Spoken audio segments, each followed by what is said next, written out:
Subscribe करें और bell दबाएं ताकि कोई खबर रह न जाए।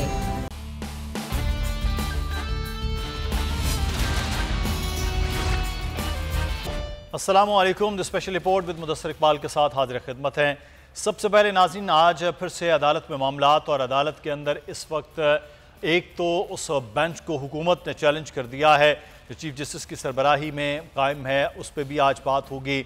लेकिन अब जो एक नए कानून के हवाले से कल अटॉर्नी जनरल ने अदालत आलिया में इंकशाफ किया कि सदर ममलिकत की मंजूरी के बाद सुप्रीम कोर्ट के फैसलों और अहकामात पर नजरसानी का नया कानून नाफिजुल अमल हो चुका है और इस कानून साजी का इत्तलाक माजी से भी होगा। ये नया कानून आखिर क्या है, इससे कौन मुस्तफीद हो सकता है, पहले आपको एक रिपोर्ट दिखाते हैं, फिर वापस आएंगे, इस पर मजीद बात होगी। नजर सानी का नया कानून क्या है? गुज़श्ता रोज सुप्रीम कोर्ट में इलेक्शन कमीशन की जानिब से दायर नजर सानी दरखास्त पर समाअत हुई। दौरान समाअत अटॉर्नी जनरल ने इंकशाफ किया कि सदर ममलिकत की मंजूरी के बाद सुप्रीम कोर्ट के फैसलों और अहकामात पर नजर सानी का नया कानून नाफिजुल अमल हो चुका है और इस कानून साजी का इत्तलाक माजी से भी होगा। इस ऐलान के बाद जहाँ चीफ जस्टिस की सरबराही में समाअत करने वाले 3 रुकनी बेंच ने केस की समाअत मुलतवी कर दी, वहीं ये नया कानून आखिर है क्या, इससे कौन मुस्तफीद हो सकता है, जैसे कई सवालात गर्दिश कर रहे हैं। Supreme court review of judgments and order अमल होने से पहले फैसला सुनाया गया और यही वो नुक्ता है जिसकी बुनियाद पर सोशल मीडिया पर यह बहस जारी है कि क्या इस कानून से नवाज शरीफ और जहांगीर तरीन जैसे सियासतदान फायदा उठा सकते हैं जिनको सुप्रीम कोर्ट ने ताहयात नाअहली की सजा सुनाई थी। इस सवाल के जवाब में कानूनी माहिरीन का कहना है कि इस कानून के निफाज के बाद नवाज शरीफ और जहांगीर तरीन नाअहली के खिलाफ सुप्रीम कोर्ट से रुजू कर सकेंगे। तो ये तो एक नए कानून के हवाले से है। अब इस पे हम बात करेंगे, साथ ही साथ आज जो हुकूमत की जानिब से 3 जजेस के हवाले से दरख्वास्त है उस बेंच पर, उस पर भी बात होगी। इस वक्त इमरान वसीम साहब हमारे साथ मौजूद हैं, नुमाइंदा खुसूसी हैं। इमरान साहब बहुत शुक्रिया आपके वक्त का। नीलम अरशद हमारे साथ हमारी नुमाइंदा भी मौजूद हैं। नीलम आपका भी शुक्रिया। इमरान साहब, अब कानून में तब्दीली हो गई, चीज़ें होगी जिसके बारे में आज जिक्र भी कर दिया गया है, तो अब क्या तरीक़ाकार अपनाया जाएगा? अब क्या होगा कि जो 3 रुकनी बेंच है वो उसका ख़त्म होना, अब उससे बड़ा बेंच सुनेगा, क्या इस पे अब चीज़ें हैं, थोड़ी सी तफसील दीजिएगा। देखें, अगर हम पंजाब का जो मुकदमा है इंतखाबात के हवाले से 14 मई का जो सुप्रीम कोर्ट का फैसला था, 14 मई को इलेक्शन तो नहीं हो सके, लेकिन उस फैसले के खिलाफ इलेक्शन कमीशन की नजरसानी की दरख्वास्त जो है वो ज़रूर सुप्रीम कोर्ट ऑफ पाकिस्तान में दायर कर दी गई।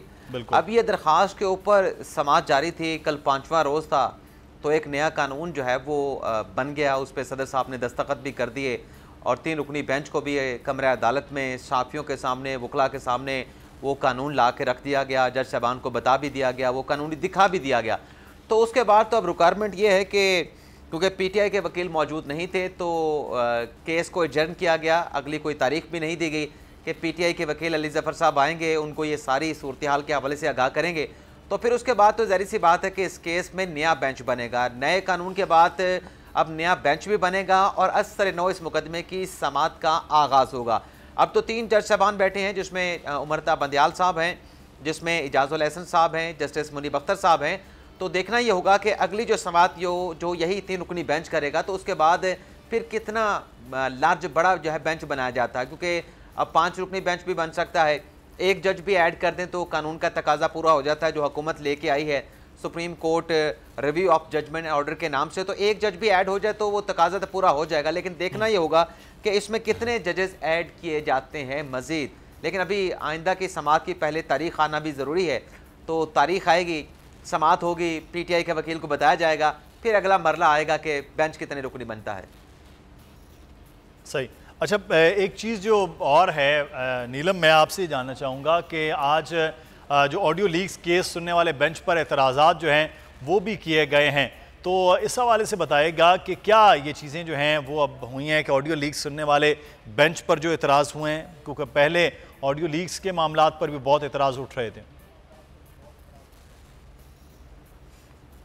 बिल्कुल मुदस्सिर, आपको बताएं कि आज ये जो एतराज़ उठाया गया है, देखने में ये आया है कि मुख्तलिफ जो माजी में भी केसेस चल रहे हैं, वफाकी हुकूमत की तरफ से मुख्तलिफ मौक़ों पर बेंच पे एतराज़ उठाना एक तरह से मामूल बन चुका है, रिवायत बन चुकी है। तो ये कहा जाना कि हमारी मर्ज़ी का बेंच होगा, तो इसमें ये चीज़ें देखने बड़ी ज़रूरी हैं, क्योंकि तमाम तर जो स्वाबदीद है चीफ़ जस्टिस ऑफ पाकिस्तान की है कि वो इस मामले पर किसको बेंच में शामिल करेंगे या किसको नहीं करेंगे। लेकिन ये भी देखना ज़रूरी होगा कि माजी से जो रिवायत चली आ रही है उस पर यके बदिगरे यही जो ऑब्जेक्शन है वो उठाया जाता है। तो बारहा कई मौक़ों पर चीफ़ जस्टिस की तरफ से, बल्कि चीफ़ जस्टिस के साथ साथ जो दीगर मौज़िज़ जजेस साहिबान हैं उनकी तरफ से भी ये नुक्ता उठाया गया है कि जज कोई भी हो, किसी भी जज का जो फ़ैसला है वो मानना होगा।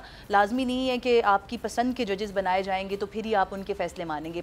अलबत्ता मुदस्सिर, यहाँ पर एक और अहम जो डेवलपमेंट हुई है अभी तक की, जो ऑडियो लीक्स के मामले हैं उनमें, कि एक सुप्रीम कोर्ट ऑफ पाकिस्तान की तरफ से जो मामला चल रहा है वो तो चल ही रहा है, लेकिन साबिक जो चीफ़ जस्टिस ऑफ पाकिस्तान रहे हैं साकिब निसार, उनके बेटे की जो मुबैना ऑडियो रिलीज़ हुई थी, उससे मुतालिक जो एक तरह से कमीशन भी बना था कौमी असम्बली की कमेटी के फोरम से, उस पर जो दरख्वास्त है वो दायर की गई है आज इस्लामाबाद हाई कोर्ट में।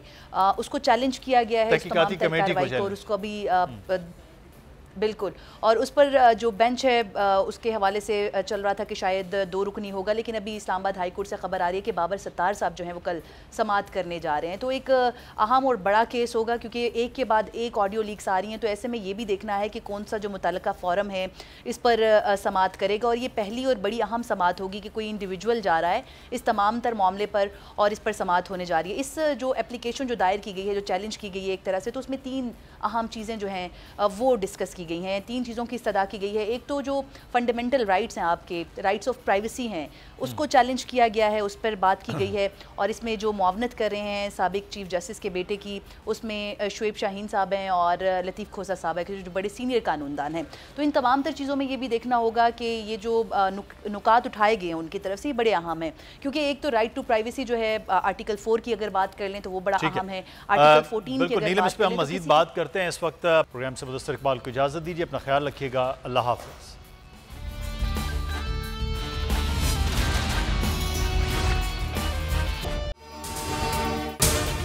अगर आपको ये वीडियो पसंद आई है तो सब्सक्राइब कीजिए और बेल आइकॉन को प्रेस कीजिए।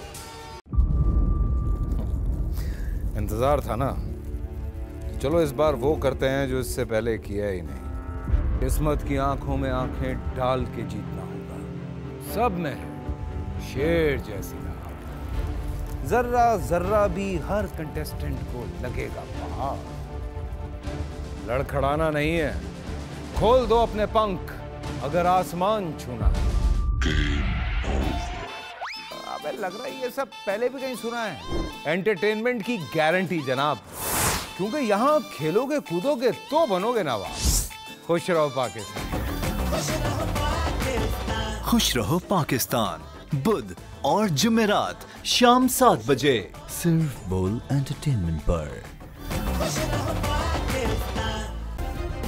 सब्सक्राइब करें और बेल दबाएं ताकि कोई खबर रह न जाए।